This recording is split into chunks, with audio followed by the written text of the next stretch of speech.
नमस्ते। अच्छा, जब हम जासूसी कहानियों के बारे में सोचते हैं तो सबसे पहले क्या ख्याल आता है? बंदूकें, तेज तरार एक्शन। लेकिन क्या हो अगर सबसे बड़ा हथियार एक तेज दिमाग हो? आज हम एक ऐसी ही कहानी को समझने जा रहे हैं जो ये साबित करती है कि दिमाग की ताकत किसी भी हथियार से कहीं ज्यादा खतरनाक हो सकती है। और देखिए, कहानी की शुरुआत ही इस एक लाइन से होती है जो पूरी कहानी का कह सकते हैं सार है। ये लाइन दिखावे और हकीकत के बीच का पर्दा एकदम से उठा देती है। ये हमें पहले ही पल में सोचने पर मजबूर कर देती है कि एक असली जासूस आखिर दिखता कैसा होगा।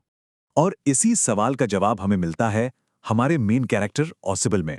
ऑसिबल जासूसी की उस हर छवि को, हर उस इमेज को तोड़ देता है जिसे हम फिल्मों या किताबों में देखने के आदी हैं।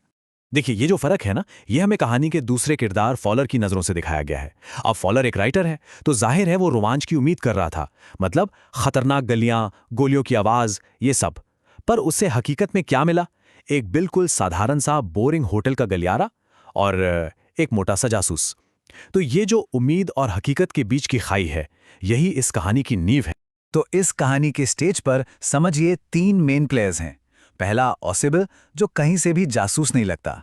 दूसरा फॉलर, जो किसी एडवेंचर की तलाश में है। और तीसरा मैक्स, वो खतरनाक दुश्मन जो कहानी में असली टेंशन लेके आता है। अब तक कहानी एकदम धीमी और कह सकते हैं थोड़ी बोरिंग चल रही थी, बिल्कुल वैसी ही जैसा फॉलर को महसूस हो रहा था। लेकिन फिर आधी रात को सीन अचानक पलट जाता है। और ये है वो पल, मैक्स की एंट्री होती है। जो फॉलर अब तक बोर हो रहा था, उसके लिए ये दिन का पहला असली रोमांच था। सोचिए, एक ही पल में माहौल एकदम से मजाकिया से जानलेवा हो गया। तो सवाल यह है कि मैक्स वहां है क्यों? वो एक टॉप सीक्रेट रिपोर्ट के पीछे है। ये रिपोर्ट मिसाइलों से जुड़ी है, एक ऐसी जानकारी जो इतिहास का रुख बदल सकती है। मतलब दांव पर बहुत कुछ लगा है और कमरे में टेंशन बस बढ़ता ही जा रहा है। अब सोचिए, सामने एक आदमी बंदूक ताने खड़ा है। ऐसी सिचुएशन में ऑसिबल क्या करता है? वो अपना सबसे बड़ा हथियार इस्तेमाल करता है, अपना दिमाग। और यहीं से शुरू होता है धोखे का एक ऐसा शानदार खेल। अब जरा ध्यान से सुनिए कि ऑसिबल कहता क्या है।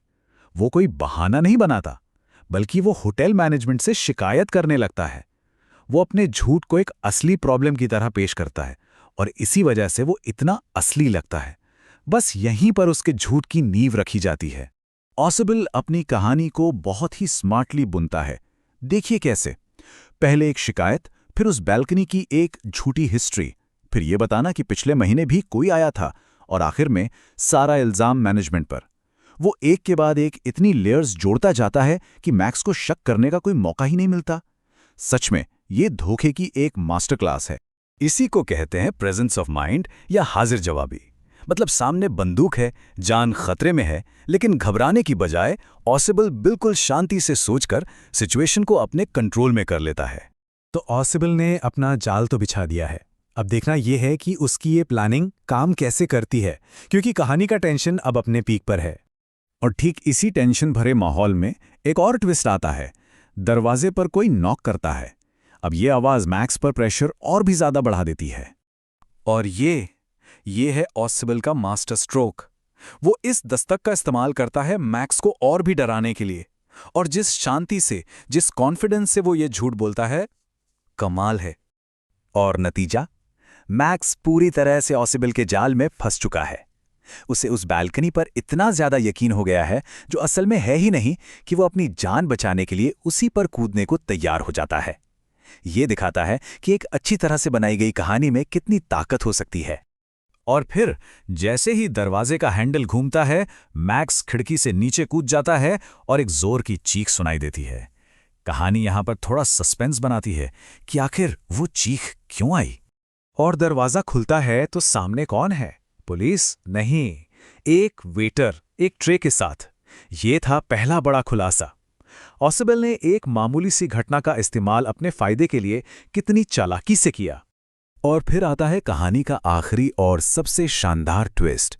फॉलर घबराकर पूछता है, लेकिन वो आदमी जो बालकनी पर है?